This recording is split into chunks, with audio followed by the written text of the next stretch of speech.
Just a bit of an IT glitch, but I think we're all online now.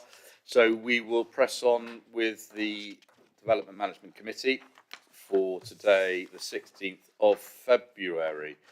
Now we're back in here, which is good. Nice to see people here and about, that's good. Just to say that if there is a fire alarm, we're not expecting to have a fire alarm practice today. So if there is one, just make your way out of those two doors there. There are toilets out of, I think it's that door there. And also there's if you want a glass of water or a cup of water, I think there's a water machine just on the right there.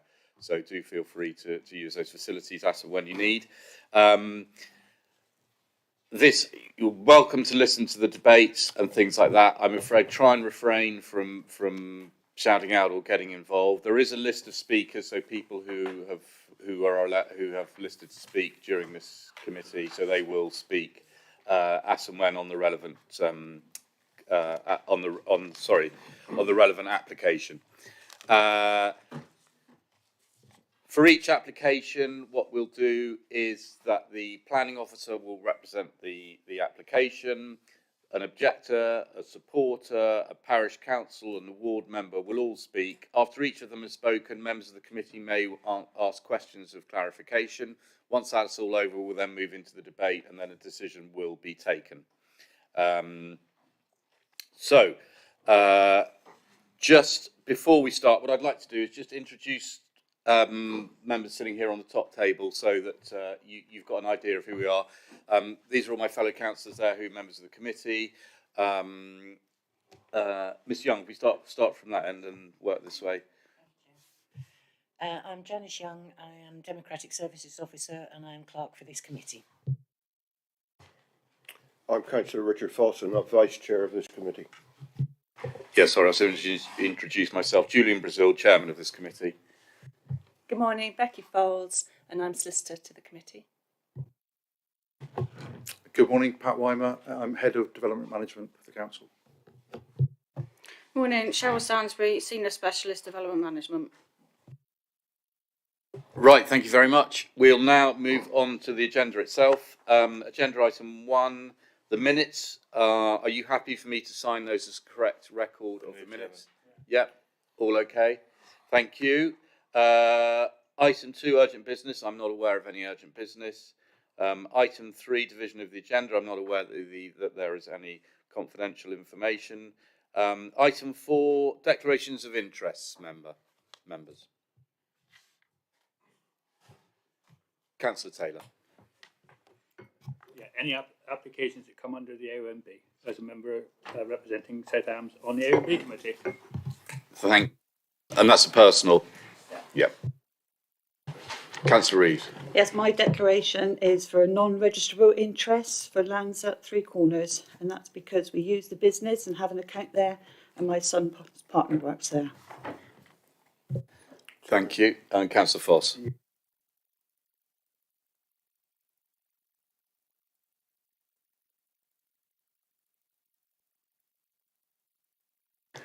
Thank you very much. And Councillor Reeve, you'll leave the room for that one. Yeah. Yeah. Okay.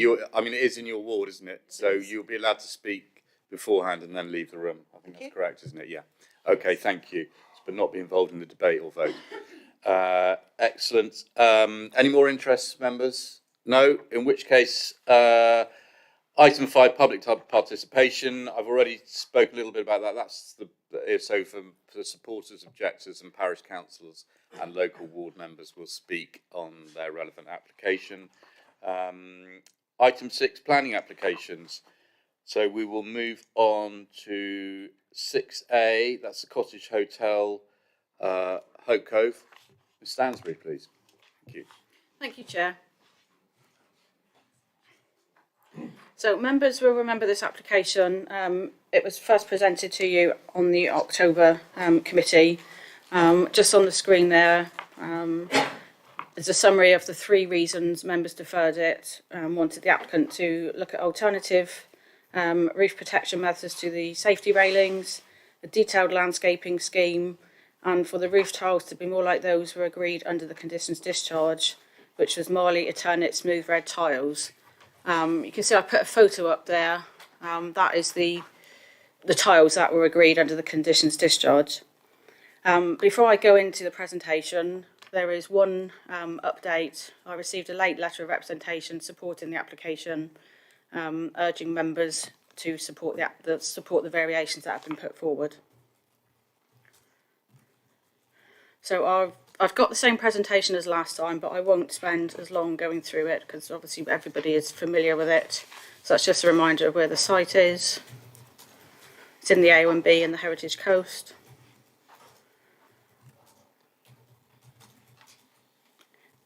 Just a reminder, the top image was the hotel before any work took place. The bottom image was an image from the original planning application. That's the artist's impression of what the finished building will look like. So that on the screen is the as-built elevation.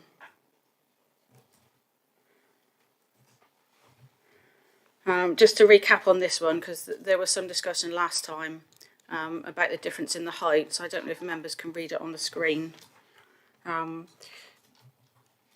It's between 0.58 of a metre and 0.82 of a metre higher than the original approved building. That was the drawings that were presented to members at the last committee. So moving on to the three aspects that the applicant has addressed. Recently, there's been a change since the agenda was published. So on pages, I'm not sure what page it is on the agenda, but the second page of my report through to the fifth page, point 1, concerns the roof railings. The applicant has now agreed to remove the railings. So this is a drawing that was sent in on the 15th, showing the railings removed. That is the safety method that is now proposed to be used. So this is the landscaping scheme that has been submitted since the last meeting. Our landscape officer has looked at it and she is satisfied that it now shows enough detail. I will draw attention to the fact that this drawing is different to some of the works that have been carried out on site. The area to the right of the building has actually been built out differently to this drawing, so that will need addressing at some point depending on the outcome of this application. So just quickly moving on to the photos.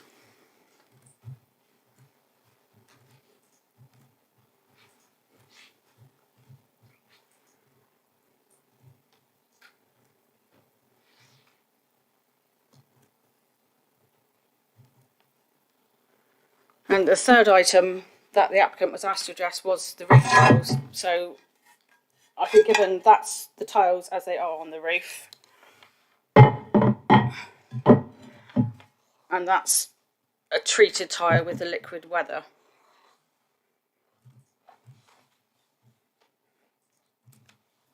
So that's just my end of my presentation. So I've just updated you on the three items. Thank you, Ms. Stansbury. Members, any questions? Could I just have could you just face those round here a sec? Sorry. Yeah, just want to see the difference in the colour, yeah. Okay, so that's the treated one there. Correct. Yeah. That's the current. Yeah, that's his. Right. Do you want to pass them round to the... Do you want me Yeah. to come a bit closer? Do you want to It's take all right. Sorry about this, but I do think it's quite important. This is new for me. Yeah. My glamorous assistant will now. Okay. Members, any questions? No? In which case we will move on to the speakers. Now, just to say here that I have put, normally we have the objector and then the supporter, and that was the way we did it last time round. So we've swapped it round this time because we felt that that was fairer and it gave the opportunity for the objector to have a fairer say. So, Sorry, Becky, would you mind taking it to the camera, please, for Councillor Hodgson, who's on? yeah.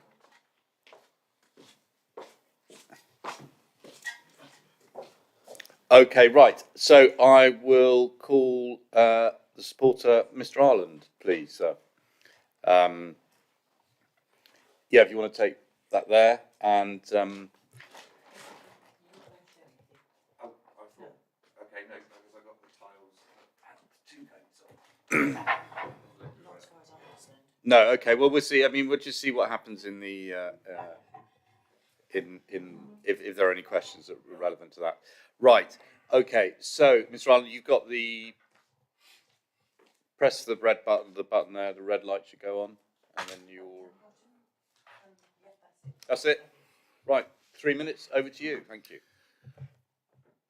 Following the Planning Committee meeting in October 2021, I've worked on providing a solution to the 3 points that the members raised and hope this will allow you to make a decision to support the application. 1. Alternative to the roof rail safety railing. I spoke with JMP, who are an expert in this field, Daniel Sykes and Alan Steer. I asked what was the best solution to the railing. Their conclusion, which is documented, stated that any alternative solution would be a backward step in health and safety compliance. However, I'm mindful of the members' and the officers' advice to reduce the height of the building form, if possible. I have decided that even though it's not the best system, the key anchor system works. Weighing up the risk to trained maintenance staff going onto the roof and reduce provisions, risk is very low. Ms. Stansbury has told me it has to be my decision, although I'd prefer the Planning Committee to make the decision. My decision is we propose to use the key anchor system as an alternative solution with the removal of the rails.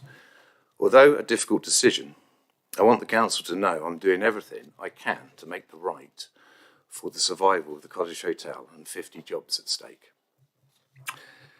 2. Detailed landscape scheme. Once again, I went to the experts to develop the scheme. My experts are Red Bay Design, working with Nick Perrett, Chartered Landscape Architect. Red Bay Design have developed the detailed landscape scheme for the committee to comment on today. If this is agreed, then we'll use Fleet Gardens, a landscape company, to carry out the design according to the plans produced by Red Bay Design. And I've taken a photograph as well. I don't know what's wrong with the plans. I don't understand that bit earlier. 3. Roof tiles to be more like those agreed under the conditions discharged.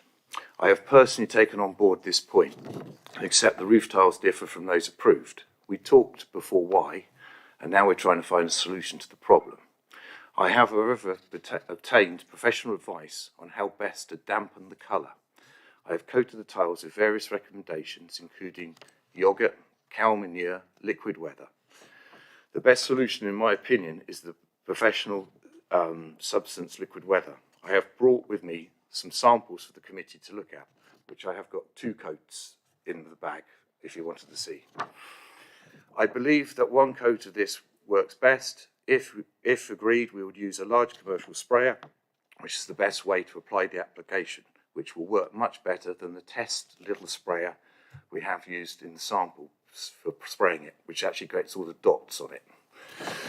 It would be noted that the tiles have already started to weather naturally, and this on top should be presented at a more weathered appearance. I hope I've answered the points the committee have raised last time, and I do hope this means we can move forward and be allowed to retain the hotel. Thank you for listening. Your decision today is vital to ensure the hotel and the benefits that bring the village will remain strong for the future of Hope Cove. Thank you very much, sir. Just wait there, Mr. Ireland. Members, any questions for Mr. Ireland? Yes, Councillor Rose. Are the tiles that you've got? You said you've got one with 2 coats on. Is that the same as the one that's been passed around? If not, could we see the one? Yeah. See that one, please? Yeah. I'm just not clear what's being proposed. No, this is one coat. Which this has got 2 coats on it. I just because I'd like members to see it actually. Yeah, okay, yeah, all right, Mr. Ireland. Just take it out and let's.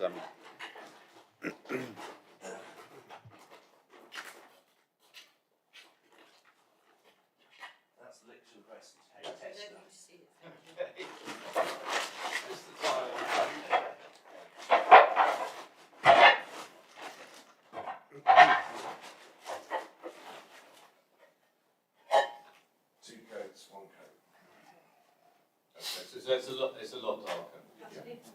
Yeah. Lovely, thank you very much.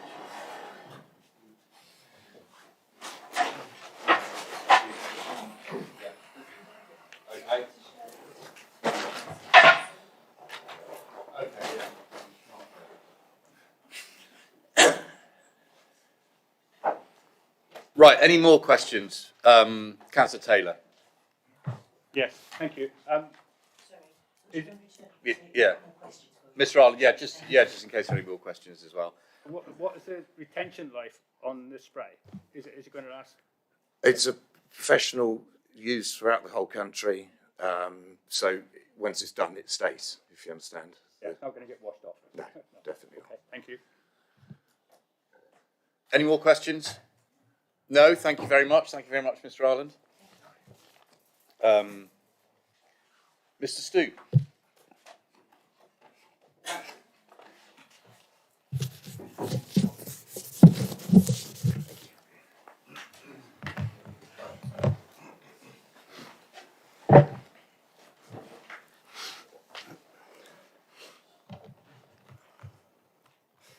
Good morning. Yeah. You will have read the letter I emailed to you on the 10th of February 2022, along with its accompanying documents. I believe the grounds for this committee's deferral decision on the 6th of October 2021 demonstrated significant negligence of the approved plans and what has actually been built. It also highlighted to me the impact of a very calculated but often fabricated statement to the committee on the part of an increasingly untruthful and desperate supporter, traits that should never sway a committee of this standing. With the supporter threatening complete closure and sale of the hotel if instructed to rebuild Phase 1 according to the approved plans, what does that tell the committee about the likelihood of Phases 2, 3 and 4 of this development being completed? This should surely bring even greater attention and focus to what has been built in Phase 1, since there is every chance it will stand alone. We are all stewards of this AONB, and we are therefore entirely responsible for the decisions and actions taken here for current and future generations. Decisions such as these will determine whether our ancestors look back on us with pride or horror. At that last meeting, the supporter repeatedly held up a 30-centimetre ruler, implying that it was a marginal overbuild. However, at its highest point, the overbuild is 80 centimetres, and that excludes the metal railings on top. I put forward to all of you today that a thorough audit of the supporters' claims on the 6th of October must be undertaken by this committee so that unbiased conclusions can be reached and voted upon accordingly. You specifically asked that this deferral meeting focus on the alternative roof protection plan, the method to change the roof tiles to nearer the approved colour, and the revised landscaping plan. I will restate once more that each of these three items demonstrate a clear, purposeful, and deeply concerning breach of the approved plans for this development, a theme that has remained worryingly consistent throughout and should cast huge doubt over the supporters' counterfactual claims of ignorance. The solution for roof maintenance protection should have been considered at the outset, prior to the commencing of the build, and should sit entirely within the height and volume parameters that were approved at the start of Phase 1 for this development.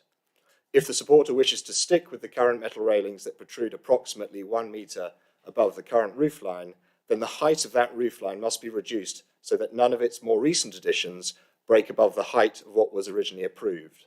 This would also be true for the raised skylights. The tiles are not only the wrong colour, worse still, they are completely the wrong shape. Their concave nature is in clear and horrible contrast to every single other rooftop in Hope Cove. They must be removed and replaced by what was originally approved and is in keeping with the rest of the hotel itself. Finally, the revised landscaping plan is a disaster that shows complete contempt to the natural environment, absolute disregard to the amenity of this AONB, and unneighbourly behaviour in its extreme. The supporter has built a fully cemented road, car park and turning area within the space around Phase 1 that was designated for green landscaping to soften the visual impact. This revised plan must be thrown out.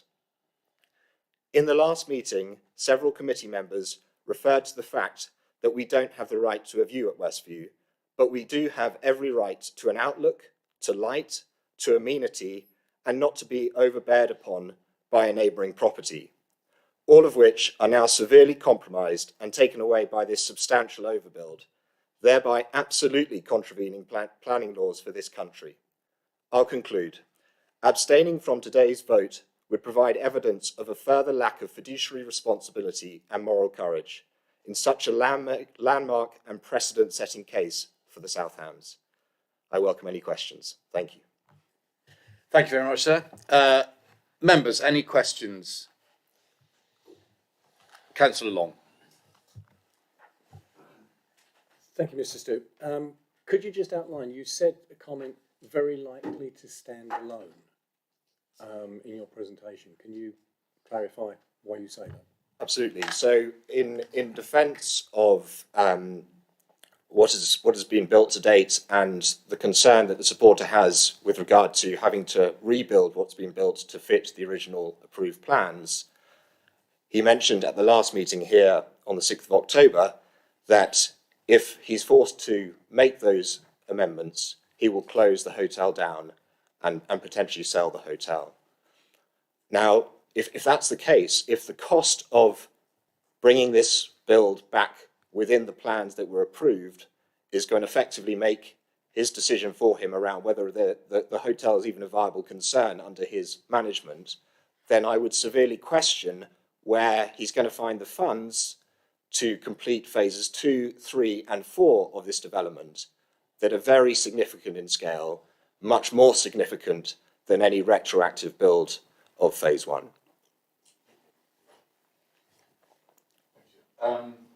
Any more questions, members? No. In which case we will move to the ward members. Councillor Pearce, were you going to go first or Councillor Long? Okay, Councillor Long then. Chairman, I've very little to say other than what I said previously at the previous meeting. This was deferred for these 3 points to be covered. We've heard from the applicant as to what has been done. We've heard from the officer as well.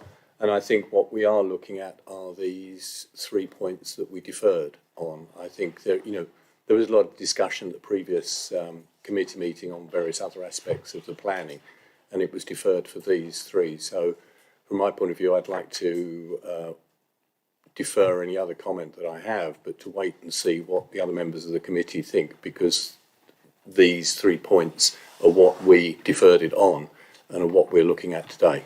Thank you, Chairman. Thank you, Councillor Long. Councillor Pearce.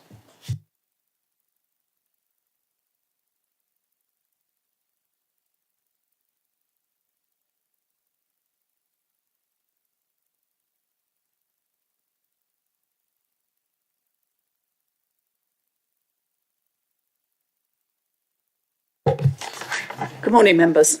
I've got 2 3D PDFs I've asked Cheryl to have in her slide pack to show you. The first one's up there. These were submitted in late December 2014 as part of the original application. When you look at them, you'll see why, although there would be a constrained outlook for Westview, we were led to believe it was nothing like as bad as this turned out to be now, with the extra height, the building larger all round, and the roof being so much higher. This has been exacerbated by the large roof lantern, just one, approved in 2015, now not being where it was on the plans, and there being another one besides. Now compare these 2 with the photos. One of the photos you were sent this week, and you'll see how overbearing the hotel has become, exacerbated by the bright orange tiles instead of slate as originally approved, or the red-brown brindle of the Marley Eternit tiles as later approved. I recall the economic viability of the hotel being quoted by the owner at the first application, but without any evidence. Had I known that the plans would not have been followed and that almost anything the owner wanted would have been built out, which in fact has gone far further than the matters under consideration today, I would never have contemplated voting to approve this application. Anyway, so that was then and now is now. You are continually being told by the owner that he will close the hotel down if you don't allow everything he wants. Please remember that still, 7 years later, no economic case has ever been submitted to justify this claim on the business.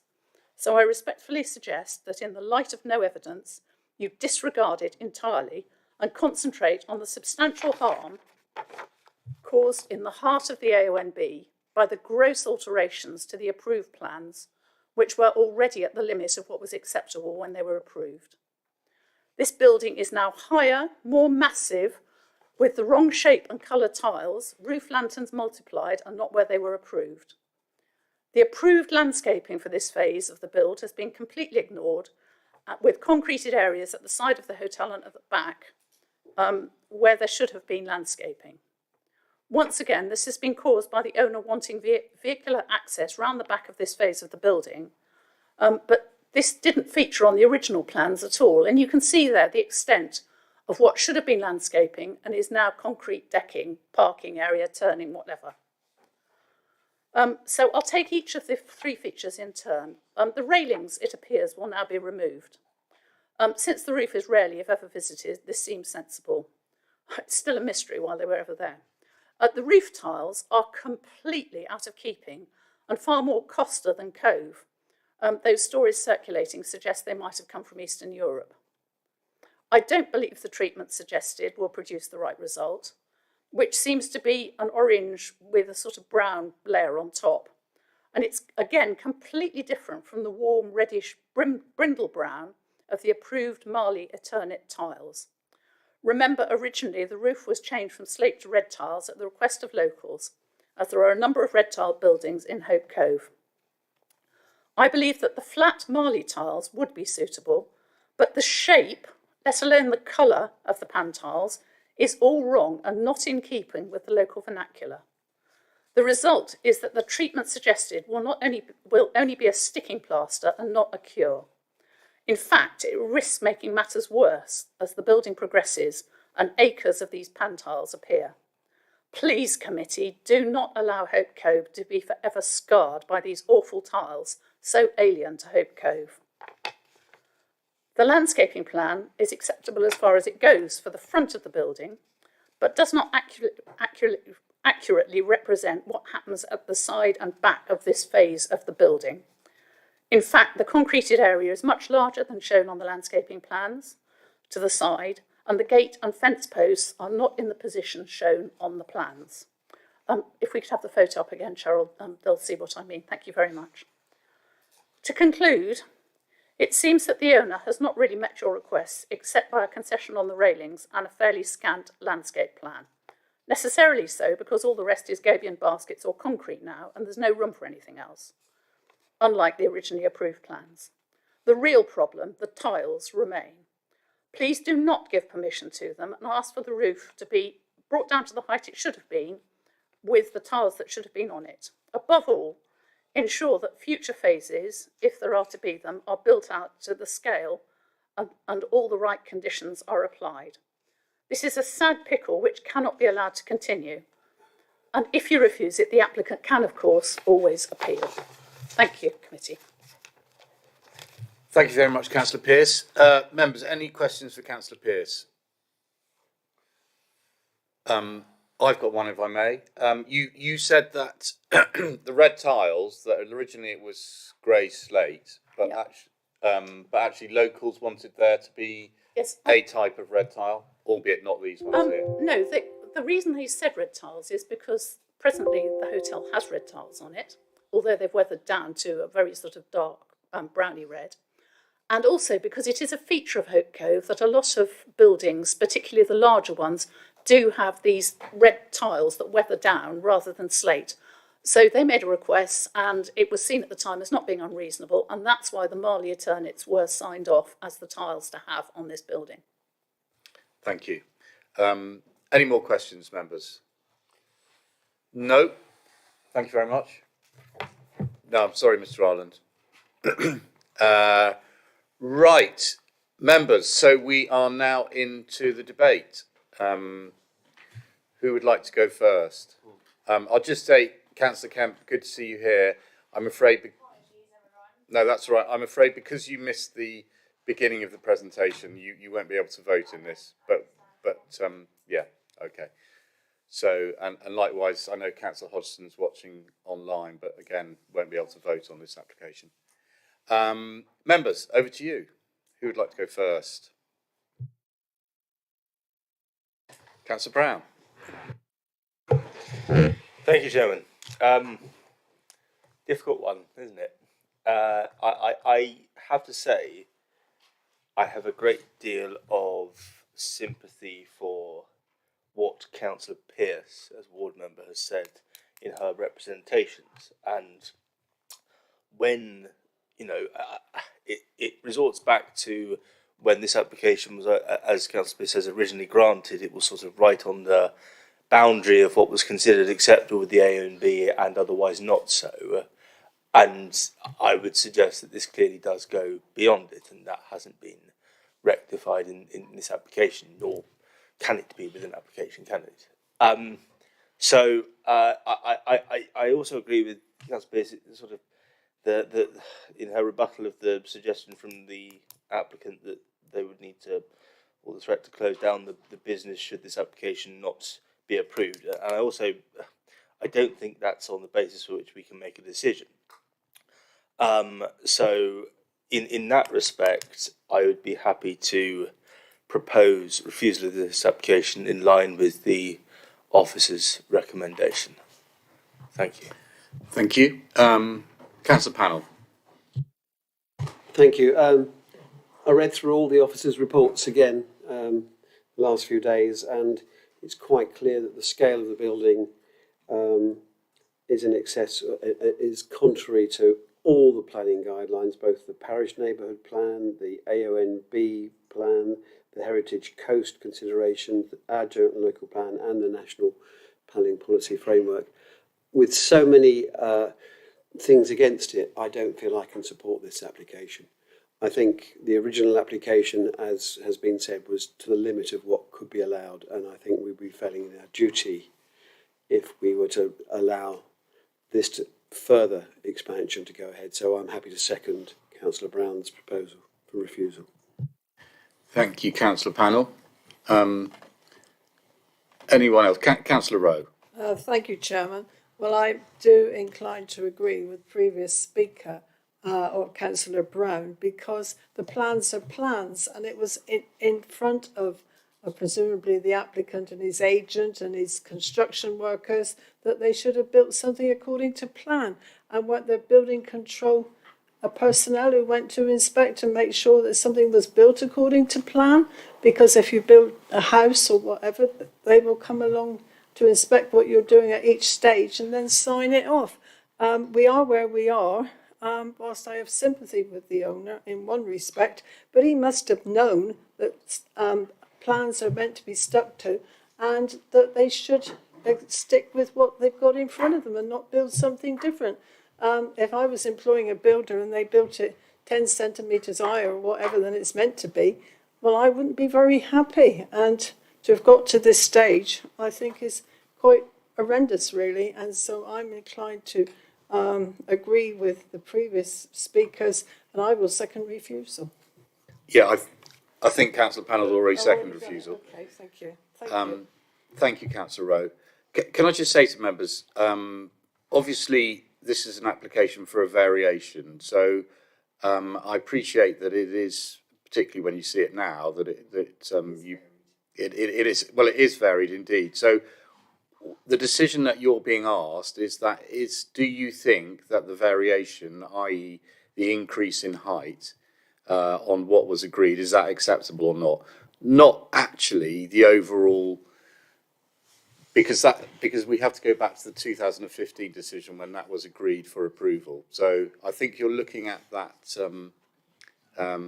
Yeah, no, I appreciate. I can hear some whispering going on. It's not just the height, but what I don't want us to do is to revisit the 2015. That was agreed, and that's a material planning consideration. So it's what's happened on top of that that just to be clear, so that members are taking that decision in their own mind. Okay. Councillor Long. Chairman, thank you. I think I'm glad you said that about not revisiting the 2014-2015 application, because I think even I said at the last committee that if that had been before me, I would not have approved those plans because it's going. But we are where we are, and I think there is a history of some debate between the planning office and the applicants and others about what has and has not taken place.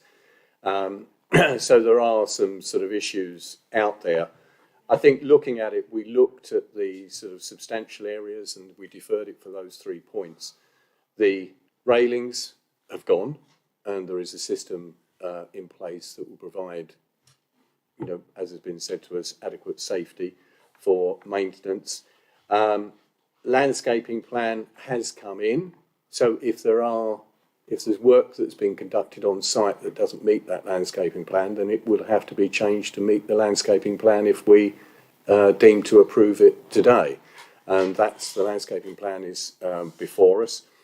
The tiles, yes, the biggest impact of the tiles is the colour. I don't think many people have said, you know, there is a dispute and a debate about the pan tile versus the flat Marley tile, but primarily it's the colour impact being sort of bright that is, you know, the most jarring in the area. Looking at the elements that have been put forward, the liquid weather is the most effective way of toning and taking those down. And whether it's 1 coat or 2 coats, certainly 1 coat would make a difference. 2 coats would make it very dark by the looks of it. So that's an opportunity to tone that down, because from a distance you're not looking at the style of the tile, you're looking at the colour, and the colour can be toned down. I think there has been comments about future phases will have to be controlled, and there may well be, you know, greater control would have to be done on the future phases to ensure that there is maintenance or adherence with the previous plans. There certainly hasn't been over the history of this, and I don't think there have been mistakes on both sides, I believe, in this process. Future phases can be controlled, would be controlled, and I think the experience of this committee is showing that there would be greater observation and greater control placed on it. I think we will see a concern. There's been matters raised about no economic case has been put. You know, there's been comment about closing the hotel, the impact. I think any business has gone through the last 2 years has suffered.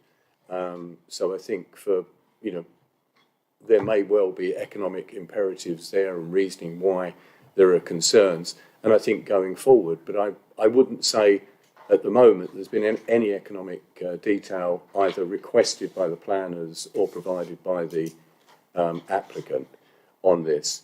But I think to sort of throw in that it wouldn't be developed is a matter that isn't a concern for this planning committee. And I think what we've got to look at is what's before us. I think it can be mitigated and can be changed. So, Mr. Chairman, I would say with the steps that have been taken and with future controls, I would move that we approve this today. Thank you, Chair. Thank you, Councillor Long. Councillor Reeve. I agree with Councillor Long. I think we had the 3 items that came today, which was the railings, the tiles and the landscaping, and I think the applicant has tried to address those. I know the tiles aren't what we all like, but with that screen on them it'll help, and I think weathering will help as well, and I would like to second Councillor Long. Thank you, Councillor Reeve. I'm just going to bring in Mr. Wyman. Mr. Wyman, if that's okay. Councillor Foss, and I'll come to you. Thank you, Mr. Chair. Wyman. I've just got a very quick question for Councillors Long and Reeve, just so we're clear and members are clear. When you say proposing approval, is that with 1 coat on the tiles or 2 coats on the tiles? Because we've got 2 different tiles with this, and I just need to be clear what you're putting forward as an approval.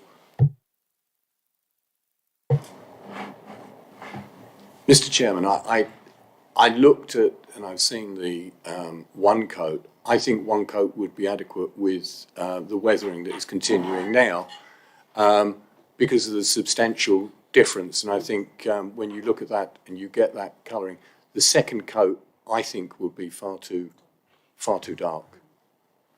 The first would be. Councillor Reeve, are you happy with that? Yes, I agree with. Okay, so it's been moved and seconded for approval with one coat. Councillor Foss. Yeah, thank you, Chairman. I was on the committee when the original plans were approved, and the members that were there remember we did discuss it very deeply. We had an awful lot of support from the local community that the hotel needed to be updated. There was employment things cited. There was all sorts of reasons. And we did realise at that time that it would impinge on that bungalow. But weighing everything up at that time, the decision was made to approve the plans that were put in front of us. Now we are discussing, as they are, the three things that were put before us that we deferred on, and also the height, extra height on the building. And the extra height on the building, I don't know, because we've been involved with planning a lot. We see things go to inspectors, and I wouldn't want to second guess an inspector now from some of the results we've had lately. And I'm more worried about keeping control of what's going on there now and in the future, rather than it being deferred to somewhere else. I am very sympathetic, or reasonably sympathetic, to the owner of the bungalow, but they have known for a long time that this was going to be developed. And that, as I said in the original application, was taken into consideration, and weighing everything up, the result was as we know. I think I agree with Councillors Long and Reeve on the colour of the tiles. We've had the rails that are going to be removed. I believe the landscaping officer is happy with the landscaping. It's that extra bit of height that is going to really make the difference. I don't think the actual tiles themselves, there's not going to be very many going to be actually there looking at them with a magnifying glass. Once they're coloured, will they look any different than the other tiles? It's a difficult one. It's not easy. We are between a rock and a hard place, so I'm going to reserve judgment to the very end which way I vote. Thank you, Councillor Foss. Any more members? Councillor Taylor, you want to come back? Yes, if I may, please. Just to say that I think with the accelerated weathering on the tiles, because the three issues have been addressed, to my mind, adequately, the accelerated weathering on the tiles will do what, I mean, my worry last time was, and I did say to the applicant, this was a little bit in your face, this will tone all that down. So I'd be happy to support approval. Thank you, Councillor Taylor. Right, so I will take, we have a... Sorry?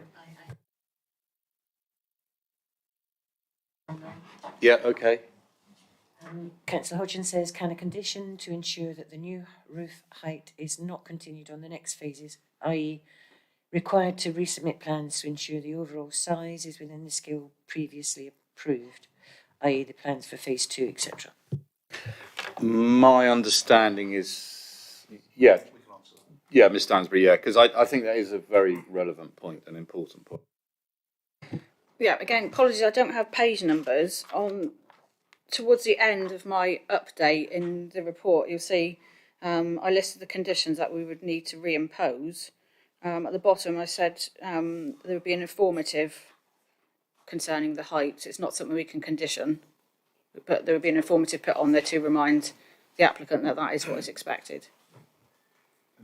Chair, I think members made it quite clear at the last meeting that the expectation is the rest of the building will be constructed in accordance with the approved plans. And I think there was a clear message that what would happen if that didn't happen. Okay, thank you. And I mean, presumably, if the applicant could put in a variation of those plans, they're not restricted from doing that. We can't. No, there's absolutely nothing. There's nothing to stop the applicant making an application. To vary anything, including the roof height, and that it would be determined in. But I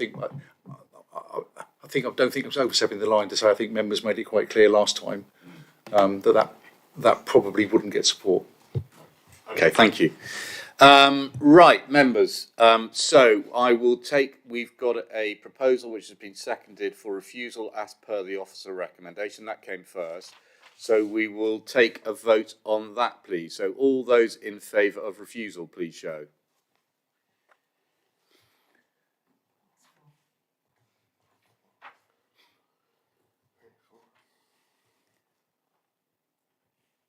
And thank you.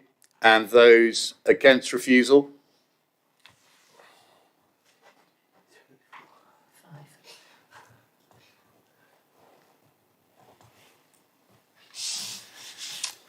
And I'm going to abstain. Right, so now, so that's lost, is that correct? 4-5? So we'll now move on to the proposal for approval, which is against officer recommendation. I think have you got enough reasons there, Mr. Weimer? Ms. Stansbury? Yes, I think we do, Chair. Yeah, okay. So could I have a show of hands for those for approval, which is against officer recommendation, please show.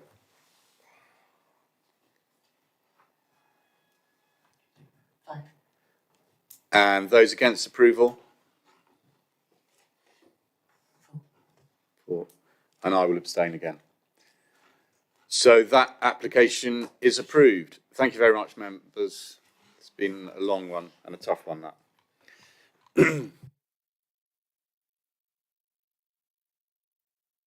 Right. Do you want to have a quick 10-minute break? Yeah, okay. Back at 11:05. Is that right? I can't see. A bit short-sighted.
Move on to item agenda 6B.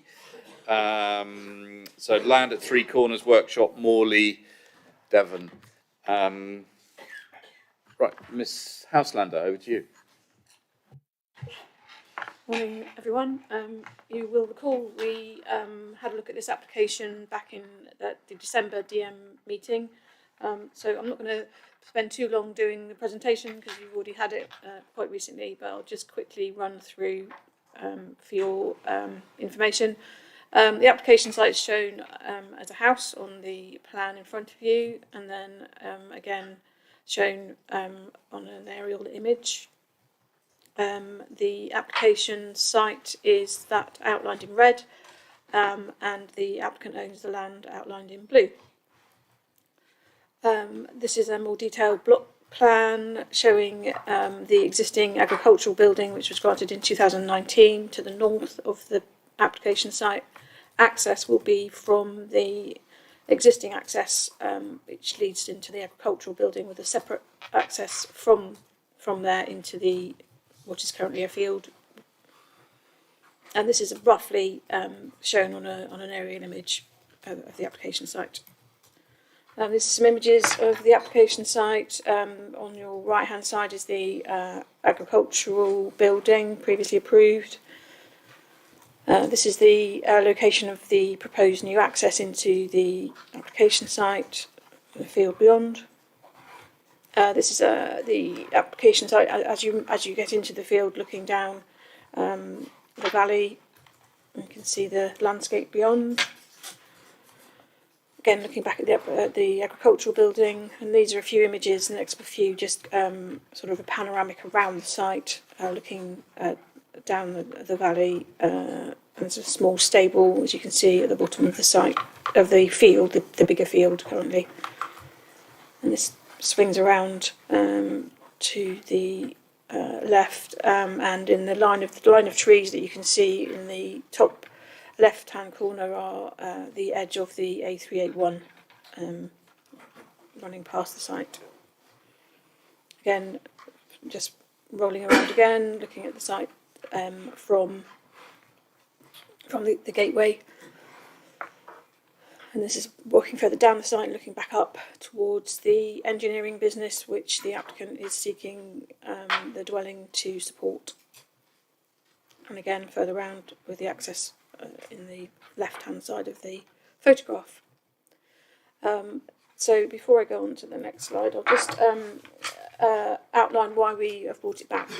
Members will recall that at the last meeting, there were a number of pieces of information that we didn't have, one of which was a drainage, in principle drainage proposal, but there was also had been no ecology statement submitted with the application. So, and also there was some misunderstanding, I think, about where the planning statement was with regard to this application. My previous report clearly did not deal with the planning statement because I had not been party to it. That has now been submitted, so the application has been reassessed based on the planning statement, and the relevant consultees have had consideration of both the drainage plan and the ecology plan. In terms of the planning statement, the planning statement sought to justify the need for the dwelling on an occupational basis, suggesting there were various functional and financial reasons why the dwelling was required in this location. As you will have seen in my report, this was an issue I looked into in quite a lot of detail and gave you definitions of what a rural worker is and what, both in the MPPF and the JLP, is described as a rural occupation dwelling. As you will see from my report, it was not considered as an agricultural dwelling because it's not an agricultural dwelling. It's a dwelling being sought on an occupational essential basis. Also in my report, I've analysed the issues in quite a lot of depth, and my conclusion is that whilst there are some reasons being put forward to site the dwelling in this location, it's based more on convenience than being an essential need. So in my in my view, that the application does not meet with policy TTV 26, and neither does it meet with the MPPF requirements for an occupational dwelling. The other issues which are discussed in the report relate to housing need, local housing need. There is currently a 61% percentage of detached dwellings in this parish. This will add to that number. And the South Hams average for detached dwellings is actually 38%. So it clearly doesn't meet the local housing need in that sense. And the final issue, which I discuss in my report, is regards to the landscape. Whilst this has no designation, policy DEV 23 does require us to consider whether development would conserve and enhance the landscape character. And as concluded in my report, I do not believe it does conserve and enhance, and I think it would be highly visible in the landscape and therefore would not meet policy DEV 23. Just a reminder of the key issues. Oh, what's going on here? In my view, it's a dwelling in the countryside with no essential occupational justification. It's in an unsustainable location, contrary to the ethos behind the JLP, SPT1, SPT2 and TTV1. And indeed, it's also doesn't meet local housing need, and the impact on the landscape would not be appropriate. And so my recommendation is still for refusal. Thank you. Thank you very much, Ms Haslander. Any questions, members? No, in which case we will move on to the speakers. Ms Burton. Welcome. And you've got 3 minutes and then people may want to ask questions. Over to you. Thank you. Good morning, members. I act for Martin and Louise Pears, who run Martin Pears Engineering Limited, which is based at 3 Corners at Holwell. This application is for a rural workers' dwelling, as detailed in the supporting statement. Paragraph 80 of the MPPF clearly gives support for such dwellings in the countryside. It says where there is an essential need for a rural worker to live permanently at or near their place of work in the countryside. And this is also supported in TTV 26, which says isolated development in the countryside will be avoided and only permitted in exceptional circumstances, such as where it would meet an essential need for a rural worker to live permanently at or near their place of work in the countryside. The business is an agricultural engineering business as well as a country store, principally serving the farming community around this area. The applicants provide a repairs and maintenance service from the workshop with 4 engineers and 8 staff working alongside Martin, repairing tractors, machinery equipment both on the site and on farms across the South Hams, with Martin being on call 24/7 and often very late into the night and into the early hours of the morning, several days a week, meaning that he spends more time away from the family in the workshop than he does at home. We have applied for outline planning permission on the site that you visited back in December to provide that immediate care and attendance when farmers arrive with a piece of equipment or machinery to be mended or welded, or so that Martin can get his tools to be on site very quickly. We have applied for outline permission with all matters reserved to gain in-principle support for a dwelling on the site, which is seen, we believe, in a cluster with the other agricultural building and the workshop behind. We wish to work with South Hams District Council in relation to the design of the dwelling, including the materials and its exact siting on the plot, together with the landscaping. The applicants are keen to employ local builders and to use local and appropriate materials. And we also wish to incorporate low carbon proposals in relation to solar panels and also either an air source or ground source heat pump to accord with DEV 32. The wildlife survey undertaken confirms that there will be no impact on protected species, which is supported by the Devon County ecologist subject to a lighting condition. The applicants also wish to undertake a comprehensive landscape scheme with planting of trees and hedges around the site to provide biodiversity enhancement and landscaping in accordance with DEV 26. The proposal has been fully supported by the Holwell and Morley Parish Council and has received great local support from the wider farming community. There are no objections from Highways or anybody else or the other consultees, and we are very happy to accept the archaeological condition. We have prepared the indicative drainage scheme. The Drainage Department raised no objections and have confirmed that a drainage scheme can be prepared in accordance with the drainage condition. We very much hope, therefore, members, that you will be able to support this application to allow the applicants to live on site, to continue to run this rural business, which in turn very much supports the farming and agricultural community across the South Hams, and therefore, in our view, does accord with TTV 26 and paragraph 80 as a rural occupational dwelling. We are happy to accept the appropriate rural worker condition and conditions for landscaping, lighting, DEV 32 and drainage. Thank you. Thank you very much. Members, any questions for Ms Burden? No? I think I may have one from Councillor Hodgson. Okay. The presence of a residence in association with the business benefit security for the business. Absolutely. Unfortunately, I did actually take that out from my speech to keep the time down. So, unfortunately, the business has had 2 major break-ins, and that is a massive thing for insurance and security. So, yes, it would. Thank you. Thank you, and thank you for that question, Councillor Hodgson. Right, any more questions? No, in which case we'll move on. Thank you very much, Ms Burden, and we'll move on to ward member, Councillor Reeve. Thank you. I brought this to the committee as it has strong support from the parish council and the community. As there's already a shop, barn, workshop and yards at the site, a house would nestle in amongst them. Looking at the countryside around the site, there are at least 5 dwellings fairly close to the site, with other dwellings further away that are quite prominent. The family business has grown from strength to strength and provides a very valid service to the farming community and others.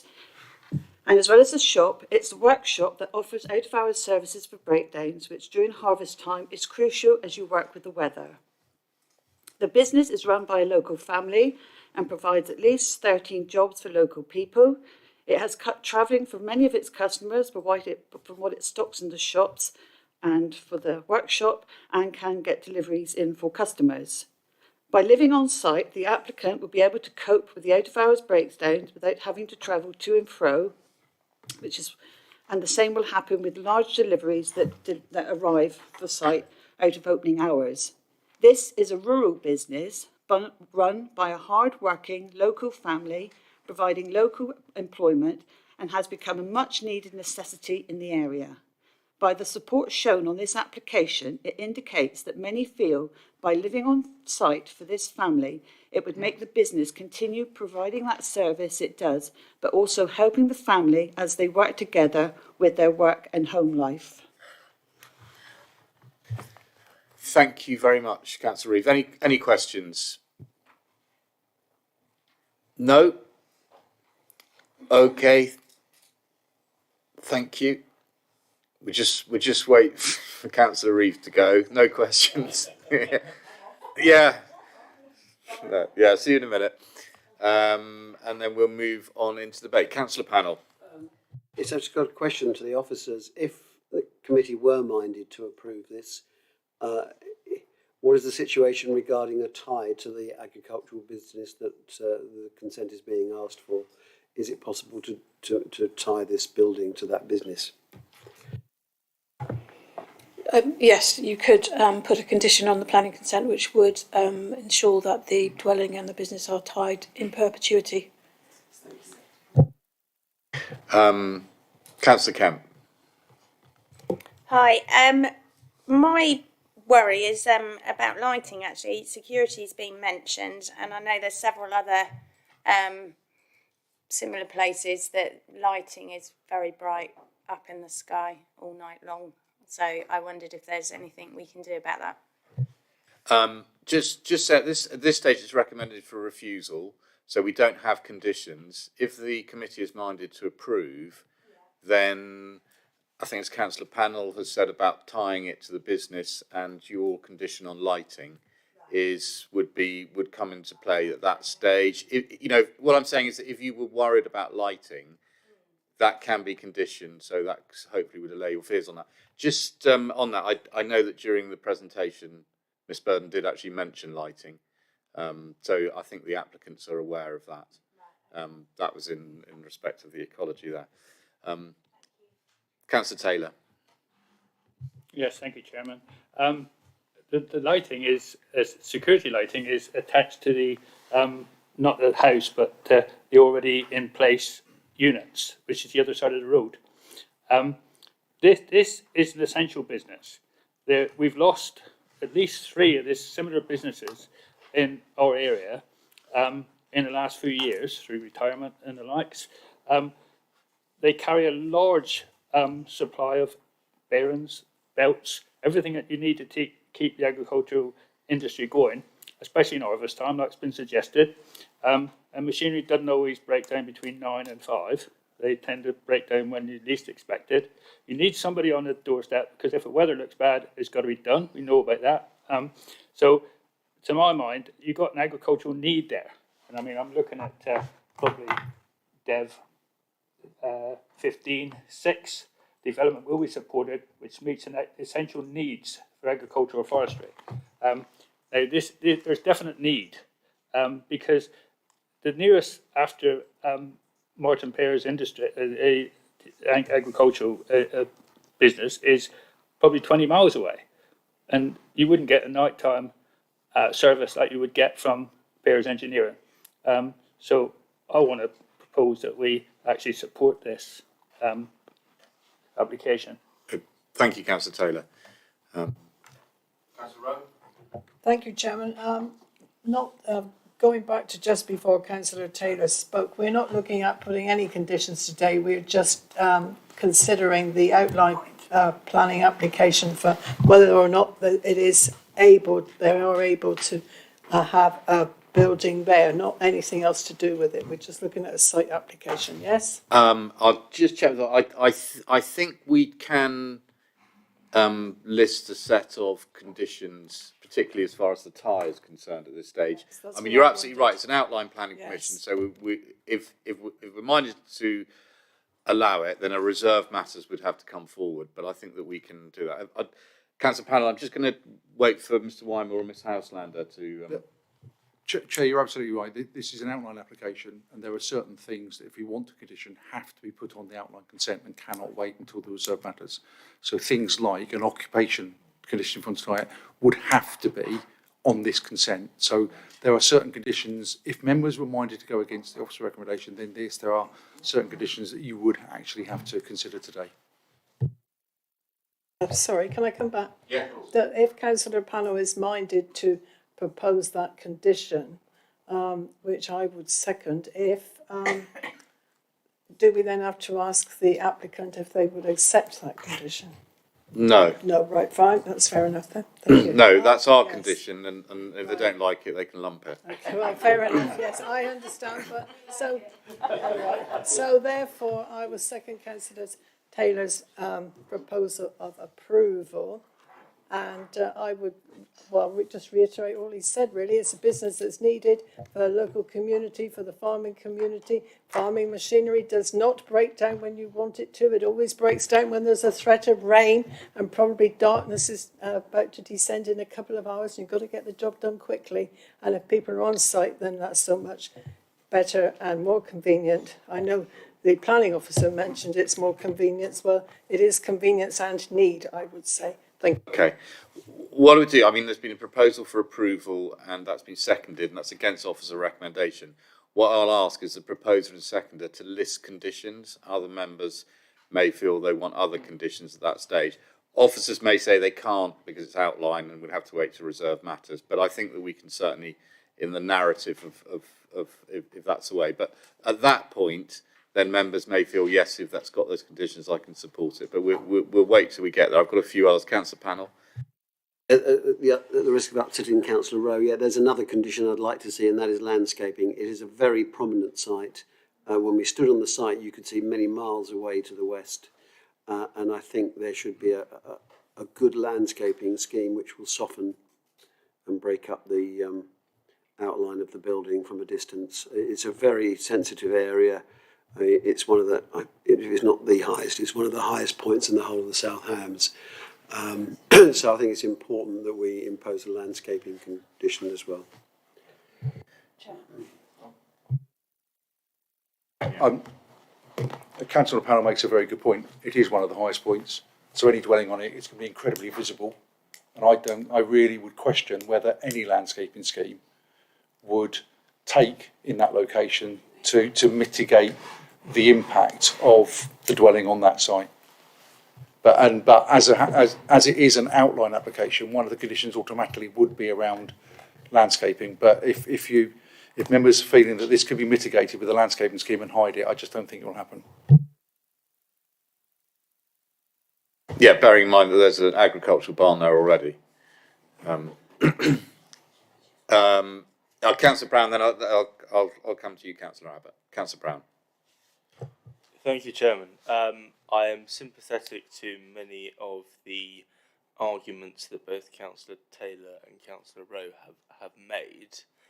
I would have preferred if this was an application that came in as a full application as opposed to an outline application, but I would be happy to support their proposal of approval, which I know has been seconded.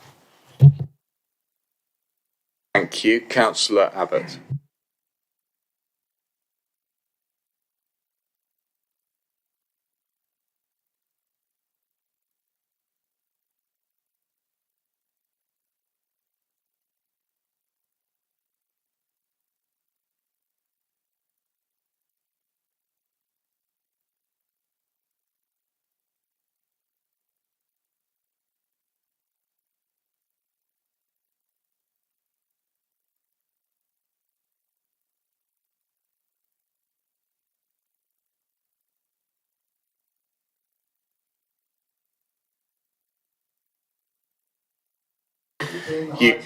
You think it's the impact isn't as great as some may perceive it? Yeah. Okay. I have a comment from Councillor Hodgson. Yeah, of course. Councillor Hodgson says, I support this application. It supports local jobs and a family business, and the PC are supportive. We need to support our rural economy, and this kind of business is very important to local farmers. Okay, that's helpful. Councillor Long. Chairman, I've got a lot of sympathy with the applicant or sympathy with the business. And obviously it's an outline, and I'm always wary about outline applications as to the sort of, what gets delivered in the end. As Councillor Brown, I would have preferred a full application so that we can look at the full implications of it, because what we're looking at is there in principle an agreement to siting here. I'm torn on this one because I can see the support to a business, I can see the impact, and as has already been raised, it to a certain extent will be sitting in the context of, the businesses behind the warehouse, sort of behind the agricultural building to the side, so the impact may be lessened. So I'm torn on this because I would prefer to have seen, what's going in there, but on the basis if this committee approves this and goes with an outline, then I think what does go in there is going to have to be very sympathetic, and I agree with Mr. Weimer that any amount of landscaping isn't going to have an impact for 10 or 15 years unless big buns and banks go in there. So it's a difficult one because I think there is a lot of support needed for businesses like this out there. There are isolated buildings, but when you look at that, it's hardly isolated. There's a lot of development around there anyway. So, as a chairman, slightly hesitantly and reluctantly, I think I would have to support approval of this, to support the business, but clearly, heavily and legally tied to that business and that operation. And I don't know whether, if that operation moved away and changed, whether what sort of impact, I'd like some guidance from Mr. Weimer on this. If that business changed and was vacated, what sort of power would we have over that property tied to a business, say, that didn't exist anymore?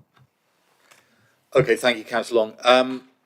Right, I've had a proposal for approval which has been seconded. That's against officer recommendation. I've listed some of the conditions that members have come up with. This, and then I think Mr. Weimer can come in about the residency. But we are talking about the linked residency, landscaping, lighting. I'd like to see something on Dev 32 as well. Now, how many of those conditions can we put in an outline stage, or directions can we give at outline stage? before, if it is approved, before we get to reserve matters. Mr. Weimer or Ms. Houselander? You can do as many conditions as you want at outline stage. I've prepared a short list which you could take on board if you wish, and I've made a note of the conditions that have been mentioned by the committee members. One of which obviously will. Would you like me to go through them, or would you? I think if you could, yes, please. Okay. And then once you've done that, I'll ask the proposer and seconder if they're happy with those conditions. Other members may wish to comment or add other conditions at that stage, and then we'll go to the vote, if that's okay. Okay, so the first two conditions are standard conditions that you have in an outline application, one of which tells you the timescale within which you need to submit the reserve matters, and the other one talks about the reserve matters to be submitted. So it would be design, external appearance, means of access, landscaping, layout, and the last one, landscaping. Have I said landscaping?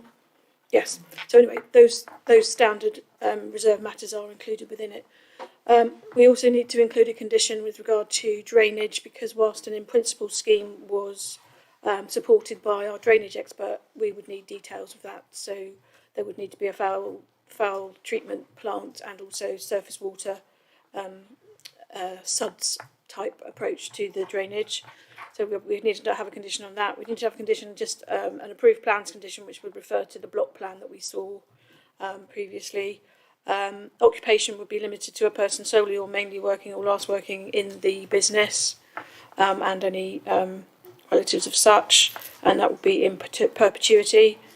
I would propose to remove permitted development rights for things like sheds, porches, swimming pools, those sorts of things, because of the impact that would have on the landscape. A landscape, I've included a condition which is slightly more specific about what sort of information we would require from a landscaping information. So a visual impact assessment, so that we can see it from different views around the area to make sure that the landscaping is appropriate for the site. We've also had some conditions recommended to us from the ecologist. One relates to the construction and environmental management plan. The other relates to a landscape and ecological management plan. There's two conditions with regard to lighting. They want no light spill within 5 metres of the surrounding hedges, so that the hedges can be used for by wildlife. That could be bats commuting or foraging. Also, they've asked for lighting in the building to be restricted, and they permit if I read you that condition, because it's quite specific. Now, no external lighting shall be installed on or in association with the new building except for low intensity PIR motion activated lights on a short timer, sensitive to large objects only, to avoid being triggered by bats or other wildlife, and the lights should produce only narrow spectrum, low intensity light output, UV free, with a warm colour temperature. And it has another lighting condition about the internal lighting in the house. Should have low illuminance output, no UV component, maximum colour temperature of 3000 Kelvin, and lighting units should be directed, cowled away from windows and glazed doors. I've also asked for, there was another one actually, another lighting one, which is glazing shall be treated to have low light transmission properties with a visible light transmission of 40% or less, and no skylights to be installed. I also would suggest that we include a condition which prevents excessive amounts of glazing, because that in itself will lead to light spill. And there's another one that I've missed out. Pardon?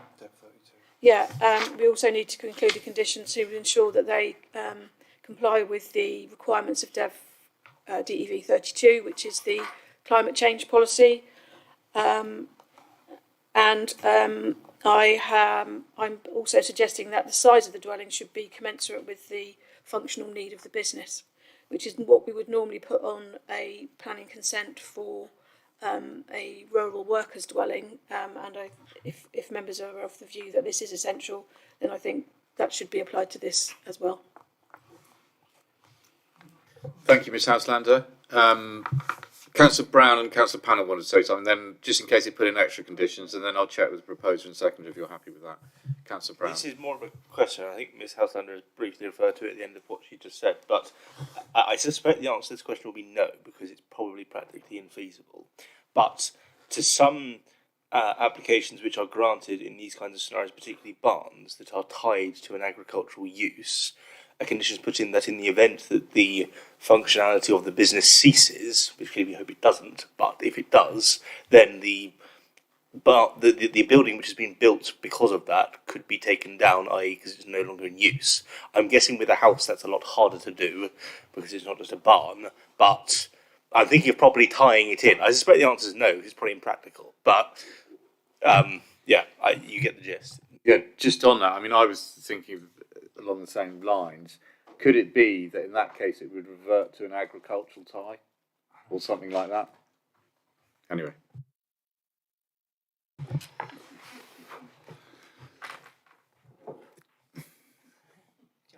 No. I don't believe you could put on a reversion to agricultural use because there's such a limited amount of land going with it that I don't think you could say there was an agricultural unit there, so reverting to an agricultural tie, I think we would be faced with an application pretty well straight away to lift it, and we're really struggling to justify it. The difficulty, the occupation can be, as Ms Houselander said, can be tied to someone who's working wholly or mainly in the business next door. If that business then ceases and another business goes in, I think it would probably be reasonable for the authority to say that whoever was in that business would be able to occupy the property. If the business ceases and it goes and there's nothing there at all, then if the person who was occupying the house was last employed in the business, they would probably still comply with the condition. If not, the occupation of the dwelling would be contrary to that condition. So if you had someone who moved into the property who had nothing to do with the business at any point, occupied it, there'd be a breach of the condition, and it would then be down to the authority to consider, presumably, an application to lift the condition. So it is always challenging when you have an application for a dwelling to cater a specific need or a specific business, because I can think of scenarios where the dwellings have been there significantly longer than the businesses. I'm not making any comment at all on the vitality of that particular business. I'm just looking back on things I've dealt with, or applications, and 30 years later things have moved on, and what do you do with the dwelling? And it's always a conundrum. I know other authorities, but there's a policy backing for it, which I don't think we have, do on agricultural occupied ties, do put, if it's not occupied agriculturally, then it reverts to being an affordable dwelling, or reverts to being someone occupied by a local person. So there's a local needs restriction put on it. So I think that's something that I would be more comfortable looking at a local needs restriction than an agricultural restriction. But I think that's probably, I think if members are minded to approve, I think that we probably want to go away and have a think about. I'm more than comfortable with that first element in terms of it's occupied by someone who's employed in the business, that's fine. But I think we need to think about what we can do to then make sure that in the future, and I'm not suggesting that there's any motivation from the current applicants to do that, but I think we just need to cover what happens if, in the future scenario. And my suggestion is we could potentially do it as a local needs, but I think, I mean, from what you've said, Mr. Wine, I mean, you know what our feelings are here, and echo your sentiment that we don't, this isn't the case. But I think in a more general case that we need to have a specific policy that when we have these, because we're getting a number of applications like this coming in that we're minded to support, but we, and there needs to be a fallback position in case the business fails at a future date. So are you okay with that, Councillor Brown? More than satisfied. Yeah. Councillor Panel. I just wanted to add, when it comes to the landscaping, I think it's important that there's a tree planting scheme. Does that need to be spelled out, or is that implicit in the landscaping condition? I think tree planting would help soften the view from the west. It might obscure the residents' view to the west, but I think they'd have to suck that one up. Okay. Thank you, Councillor Panel, and you've added that in. Have you, Ms. Houselander? Yeah. Okay. Right. So you've heard the conditions, Councillor Taylor, Councillor Rowe. You happy with those? Yes, I'm happy, but Ms. Houselander did say right at the very beginning about the time scale for receiving the detailed plans, and also when the how long it needs to be implemented. What time scale did you put on it? So it's a standard condition. Yes, 3 years, is it? 3 years. Can you just turn your microphone on? Sorry. 3 years from the grant of outline permission, or the expiration of 2 years from the final approval of the final reserve matters. Fine, thank you. That's fine. That's standard anyway. Thank you. Yeah. You're okay with that, Councillor Taylor? Yes, I mean, there's more conditions attached to this than when I got married, to be honest. I just wanted some clarification on numbers, because you said at the end of your presentation that it normally with a worker's dwelling or whatever. I mean, we can't limit the number of bedrooms they want because they've got a family. It's normally, it's normally based around floor area. Oh, I see. I think it's not explicit. So I mean, when they come in the reserve matters, it would be taken into account. But I think what it is trying to protect against is you got permission in principle for a dwelling here, and then they want to build an enormous great mansion. Whatever. I just think it gives us that certain sort of reassurance that actually it's got to be reasonable, and that we can defend that at appeal by saying, well, look, we did say in the conditions that it's got to be reasonable. So I think that's what it is. I don't think it's saying, it's not limiting it at all. It's not very explicit in there. Shall I read the condition? Yeah, why don't you? The size of the dwelling hereby permitted shall be commensurate with the established functional need for it, and shall not exceed a guideline floor space of 136 square metres, which is 1,500 square feet. I mean, I'm not quite sure of not being how big or small that is, but obviously, I mean, it's a guideline there. It says that, but I mean, if anything outside of that would be argued at reserve matters, I presume.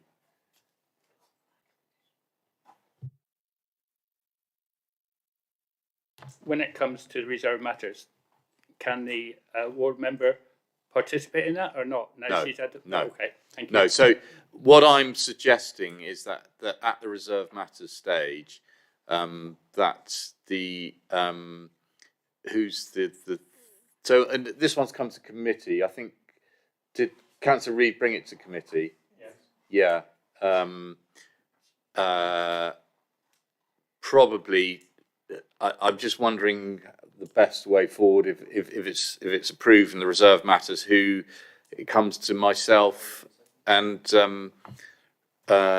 Councillor Taylor. Yeah. So if the reserve matters comes to the both of us, and we can either delegate it or bring it to committee. That's if we are minded to approve it now. Okay. And you're happy with all the conditions, members? Any more? No? Okay, right. So let's go to the vote. So we have it's been proposed and seconded for approval, which is against officer recommendation. A list of conditions have been read out by Ms. Houselander. Mr. Wymer, you wanted to? Yes, subject to us having a bit of a think around how we're finishing off the occupancy. Indeed. Condition. So I would suggest actually that the detailed wording of the conditions, so it's delegated approval, the detailed wording of the conditions being passed by yourself, the proposer and the seconder. Yeah. Are you happy with that? Yeah. So that's specific about if the business fails, what happens to the house? And I think what we're arguing is that somehow it should still be tied to, that it isn't just suddenly an open market house.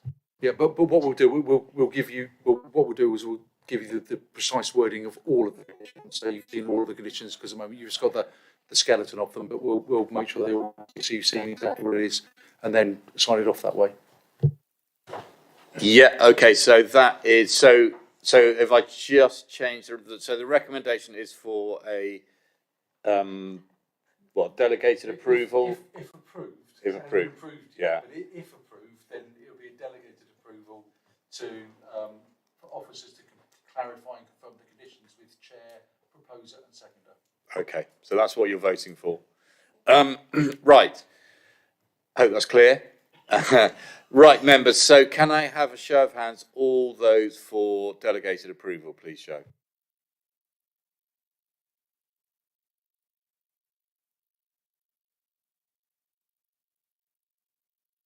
And those against?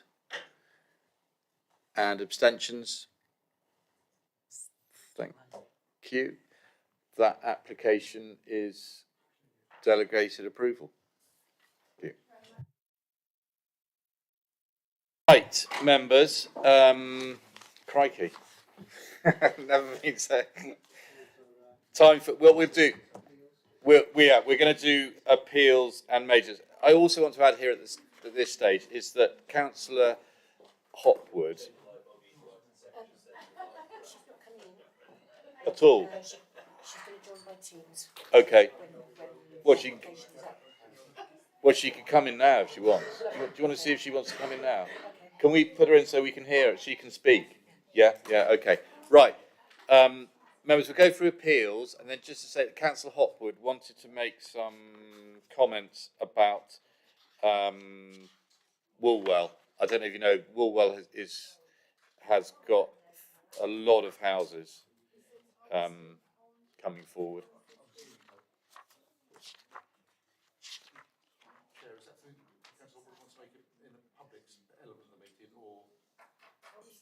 I'll ask her when she comes in. Actually, I think, yeah, I would have thought so. I mean, is that because is it on the agenda at all? No. Okay, so what we'll do is if she can just make a statement, we'll do it private, okay? Because it's not on the agenda, and so members of the public would have had to have seen that it was on the agenda if they wanted to comment. I said I'd let her. Rose, sorry about that. Yeah, no. Well, we're going to go through the appeals and the majors first, and then hear from Councillor Hopwood, if that's all right. I'll close the meeting, and then we'll hear from Councillor Hopwood at that stage. Just because I think she wants to. Yeah. Well, yeah, kicking is the other thing. Not so much slapping. Right. Okay. Right. So we'll move on to appeals. You right there? That's all right. Okay. Right. Item 7. We're going to go to item 7. Appeals. Mr. Weimer. I'm just getting the report up. My recollection is that it was a list of appeals that have been lodged and one appeal that have been withdrawn. So there's no decisions to discuss. So I'll happily answer any questions.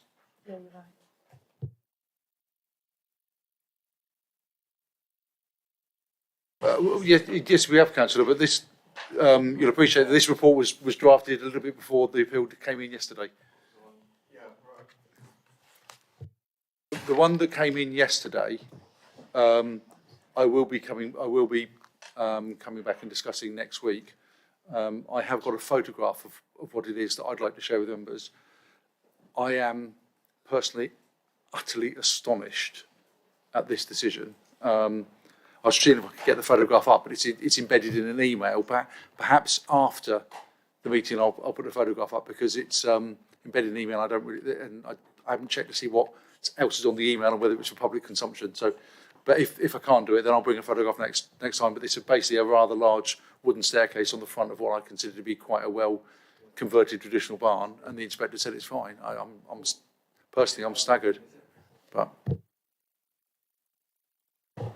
Just on that, Mr. Weimer, I mean, obviously it's come in. I mean, you know, you're staggered by it. I mean, do we, you know, is it something that you feel that strongly about that we may want to take it further, or do we just count it as an outlier? I'm going to be saying I think we just look at it as a road decision. It's a subjective view by an inspector. Yeah.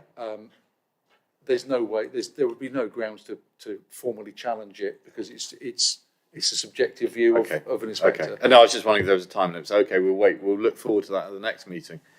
But anything else? Yeah, and I mean, there's nothing there. I see that Churchill Retirement Living have withdrawn their appeal. Yeah. Well, the appeal was lodged on the first application. A second application was submitted and approved by the authority. So they then withdrew their appeal on the first application, which is, I think, to be fair to them, they said that's what they would do if the second application was approved. So that was the reason for it. I mean, we wouldn't always know the reasons why either applications get withdrawn or appeals get withdrawn, but in this case we do. Any more on that? No? Okay, so we just go on to majors. Again, I mean, it's there in front of you. Hopefully, if there are any issues you've raised there with the relevant officers. Any comments on those? Can I just say one thing? Yep. That if we, looking at major developments, is it possible we can start requesting the developers design the development around the SUD, the sustainable drainage ditch, that then creates a recreational communal area, etc. We start jumping over. Well, I think that's all part of the planning application. I don't think it's something that we can.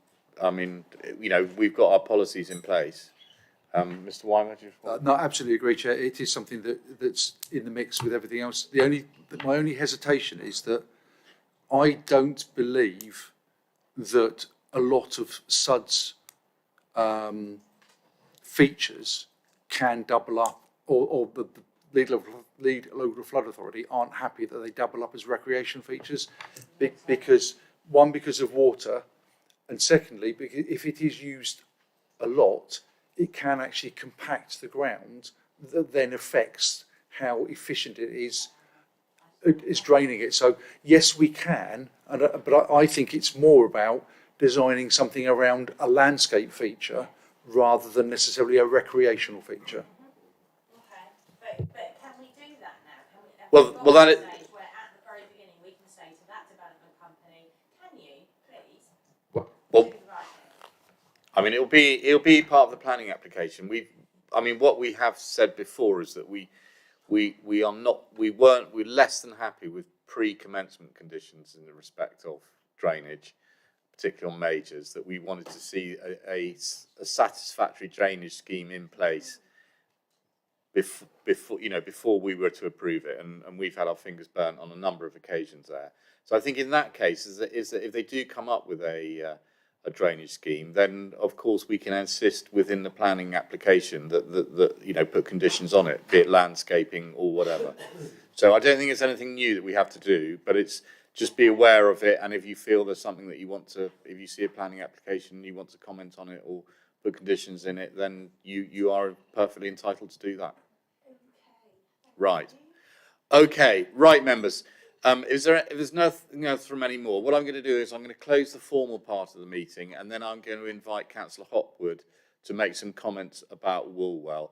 The reason why I'm doing that, just so Councillor Hopwood can hear, is that because it wasn't on the agenda as such, and therefore I don't think it would be correct of me to allow it to be aired in public if there are members of the public who may feel that they wanted to have their right of reply or whatever. But I mean, we're going to hear it, which I think is probably what you wanted the most, wasn't it? Anyway. Thanks. Yeah. So if we stop, we're going to stop streaming now. If that's okay. Yeah. Okay. Thank you.